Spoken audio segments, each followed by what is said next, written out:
God is dead or just silent? God is dead. God remains dead. And we have killed him. With these stark, almost surgical words, Friedrich Nietzsche carved an indelible mark upon the landscape of modern thought.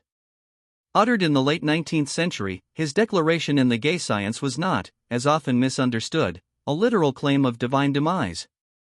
Rather, it was a seismic announcement of a cultural and philosophical turning point. Nietzsche recognized that the Enlightenment's relentless march of reason, the ascendancy of science, and the erosion of traditional morality had effectively dismantled the foundational role of God in Western society. The old cosmic order, once secured by divine decree, was crumbling, leaving humanity adrift in a sea of newfound, terrifying freedom. It was a prophecy, a lament, and a challenge all at once. What would we do now that our celestial anchor was gone? But was Nietzsche truly right in his diagnosis, or did he, perhaps, misinterpret a profound shift? Was God truly dead, vanquished from the human experience, or did the divine merely retreat into a profound, echoing silence? This question, haunting and persistent, lies at the heart of our modern spiritual dilemma. The silence of the divine. Throughout the vast tapestry of human history, the presence of the divine has often been understood as a vibrant, active force, a voice in the whirlwind, a hand guiding destiny. Yet, paradoxically, humanity has also grappled with the profound, unsettling reality of divine silence. Nowhere is this more acutely felt than in the ancient pages of the Book of Job. Here, a righteous man suffers unimaginable torment, stripped of family, wealth, and health, all while God remains largely silent. Job cries out for answers, for justice, for a sign, and receives none, only the relentless, unyielding silence that mirrors his suffering. His friends offer simplistic theological explanations, but Job's raw experience transcends their neat doctrines.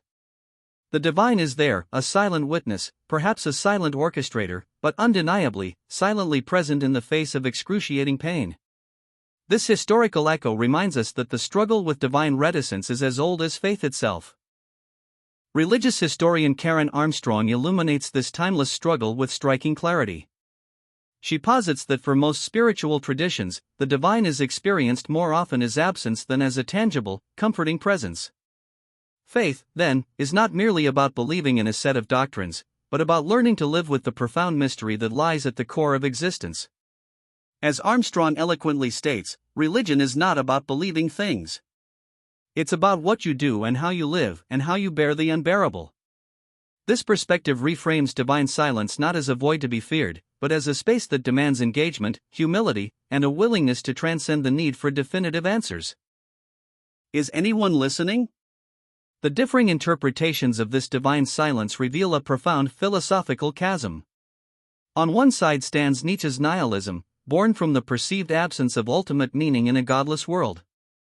If God is dead, then all objective values become subjective, all truths relative, leading to a potential abyss of meaninglessness. This is the vertigo of absolute freedom, where everything is permitted, yet nothing truly matters. In stark contrast, other thinkers have embraced divine silence not as an absence, but as a form of profound intimacy or a crucible for authentic faith.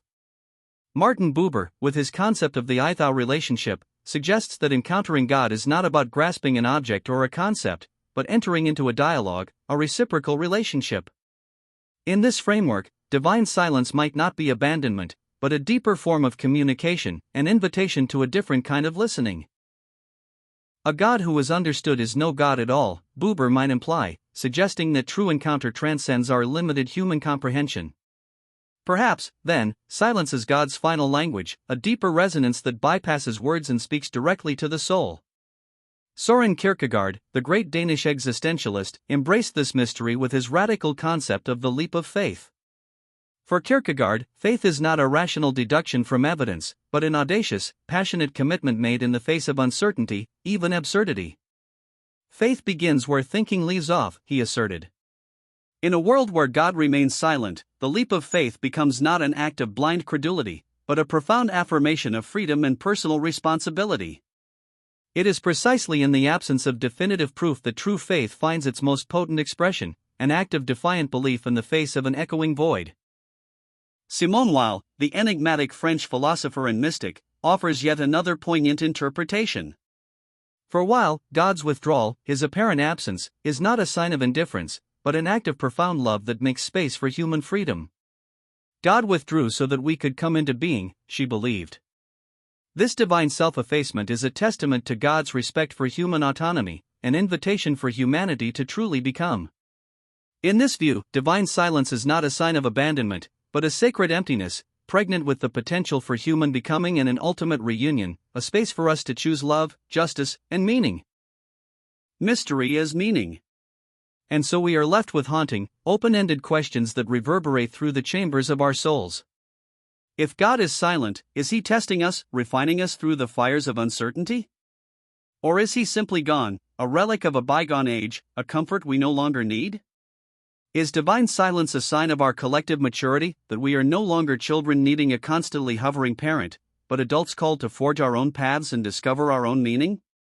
Or have we, in our incessant chatter, our digital distractions, and our relentless pursuit of immediate gratification, simply become too preoccupied to listen? Have we lost the capacity for the deep, internal quiet that allows for the subtle whispers of the divine, or the profound resonance of its absence? Perhaps God is not gone, not vanished from the universe, but simply waiting for us to ask better questions. Perhaps the divine is not a cosmic vending machine, dispensing answers and interventions on demand, but a profound mystery inviting us into a deeper, more humble relationship with the unknown.